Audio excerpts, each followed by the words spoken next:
तर आपले प्रतिनिधी सूरज सावंत सध्या आपल्या सोबत आहेत. सूरज, बच्चू कडू आणि नीलम गोरे यांच्या नावावर शिक्कामोर्तब होईल का, की शिवसेनेकडूनही एखादं सरप्राईज मिळू शकतं?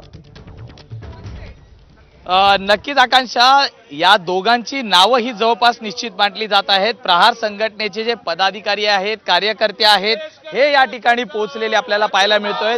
आपण त्यांच्याशी बातचीत करूया. खरं तर त्यांना कालच या संदर्भातली माहिती देण्यात आली होती की बच्चू कडू यांच्या संदर्भात उद्या एकनाथ शिंदेच्या बंगल्यावरती यायचं आहे. काल रात्री देखील बच्चू कडू स्वतः एकनाथ शिंदेना भेटून गेलेत. आपण नेमकी त्यांची प्रतिक्रिया काय हे जाणून घेऊया. ताई, काय सांगाल? बच्चू कडू शिवसेनेत प्रवेश करत आहेत, एक वेगळं बळ त्यांना एकनाथ शिंदेच्या माध्यमातून विधान परिषदेवर ते जात आहेत. जो गोरगरिबांचा लढा आज भाऊ म्हणजे आमदारकी हरल्यावर भाऊनी जो जिद्दीने आम्ही आंदोलन केलं, सगळं केलं, त्यानंतर जो लढा हे केलाय, त्या लढ्याच्या ह्याच्यानी आम्ही हे शेतकऱ्यांना न्याय देऊ शकलो, दिव्यांगांना न्याय देऊ शकलो.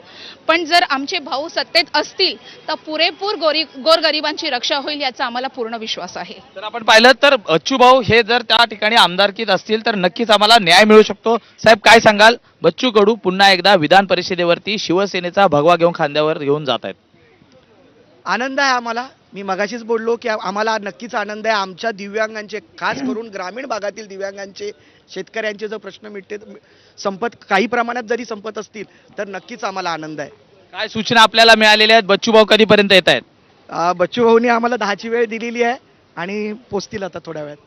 आकांक्षा, आपण पाहतोय की 10ची वेळ दिलेली आहे. 10 वाजता बच्चू कडू या ठिकाणी पोहोचतील. मात्र त्यापूर्वी शिवसेनेचे मंत्री उदय सामंत, राहुल शेवाळे यासह अन्य नेते हे देखील या ठिकाणी येतील आणि बच्चू कडू यांचा आज त्या ठिकाणी पक्षप्रवेश होणार आहे आणि पक्षप्रवेशानंतर त्या ठिकाणी पुढची विधान परिषदेच्या फॉर्म संदर्भात गोष्टी होतील.